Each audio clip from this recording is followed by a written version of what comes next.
पाकिस्तान एक मुस्लिम मुल्क है, लेकिन यहाँ मुख्तलिफ मज़ाहिब के लोग बसते हैं। इस मुल्क में गैर मुस्लिमों को मुकम्मल आज़ादी हासिल है, जिसकी वजह से कई गैर मुस्लिम शख्सियात ने भी मुल्क का नाम रोशन किया है। अक्सर लोग उनके नाम या तर्ज-ए-ज़िंदगी की वजह से उन्हें मुसलमान ही समझ लेते हैं। आज की वीडियो में हम पाकिस्तान की चंद ऐसी मशहूर शख्सियात का जिक्र करेंगे जो बाज़ाहिर मुसलमान लगती हैं, मगर हकीकत में उनका इस्लाम से कोई ताल्लुक नहीं। नंबर 1, अजयका दानियाल पाकिस्तान की एक खूबसूरत और उभरती हुई अदाकारा है। उन्होंने 2015 में शोबिज इंडस्ट्री में कदम रखा। वो कराची की रहने वाली और मजहबन ईसाई हैं। तालीम कराची से हासिल की और एयर होस्टेस के तौर पर भी काम किया। नंबर 2, जिया अली। उनके नाम में अली होने के बावजूद जिया अली का ताल्लुक मसीही मजहब से है। लाहौर की रहने वाली हैं और शोबिज इंडस्ट्री में बहुत जल्द शोहरत हासिल की। नंबर 3, जोई भी काची कोक स्टूडियो से शोहरत हासिल करने वाली जोई भी काची भी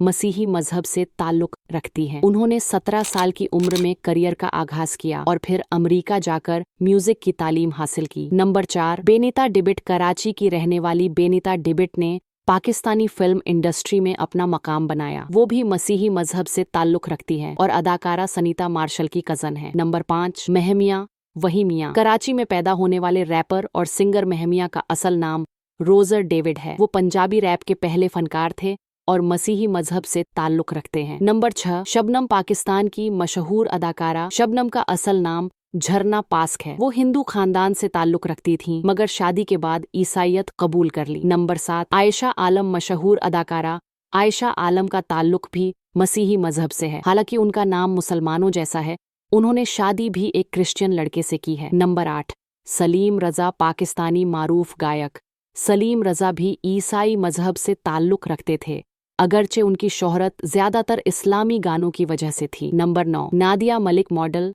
नादिया मलिक का ताल्लुक भी मसीही खानदान से है, हालांकि उनकी शादी एक मुसलमान दानियाल से हुई है। नंबर 10, आशर अजीम। मशहूर ड्रामा राइटर और अदाकार आशर अजीम मजहबन मसीही हैं और इस वक्त कनाडा में ट्रक ड्राइवर के तौर पर काम कर रहे हैं। नंबर 11, दीपक परवानी। मशहूर डिजाइनर और अदाकार दीपक परवानी का ताल्लुक हिंदू खानदान से है और वो बेनुल अक़वामी सतह पर पाकिस्तान का नाम रोशन कर रहे हैं। नंबर 12, एक और मशहूर गायक भी मसीही मजहब से ताल्लुक रखते हैं, हालांकि अक्सर लोग उन्हें मुसलमान समझते हैं। नंबर 13, सारा लॉरेन। अदाकारा सारा लॉरेन, जो पाकिस्तान और भारत दोनों में काम कर चुकी हैं, पहले मुसलमान थीं, बाद में मसीहियत इख्तियार की और अपना नाम भी तब्दील कर लिया। नंबर 14, अशमा गुल। एक मशहूर मॉडल और अदाकारा अशमा गुल, जो पहले मसीही थीं, बाद में इस्लाम कबूल कर लिया। Number 15, Danish Kaneria. Pakistani cricket team के साबिक स्पिन बॉलर दानिश कनेरिया हिंदू मजहब से ताल्लुक रखते हैं। वो क्रिकेट में मैच फिक्सिंग के इल्जाम के बाद उम्र भर की पाबंदी का सामना कर चुके हैं। ये तमाम शख्सियात पाकिस्तान की सकाफती और मजहबी तनव्वा की बेहतरीन मिसाल हैं, जो अपने मजहब से कतई नज़र मुल्क की तरक्की और खिदमत में अपना किरदार अदा कर रही हैं।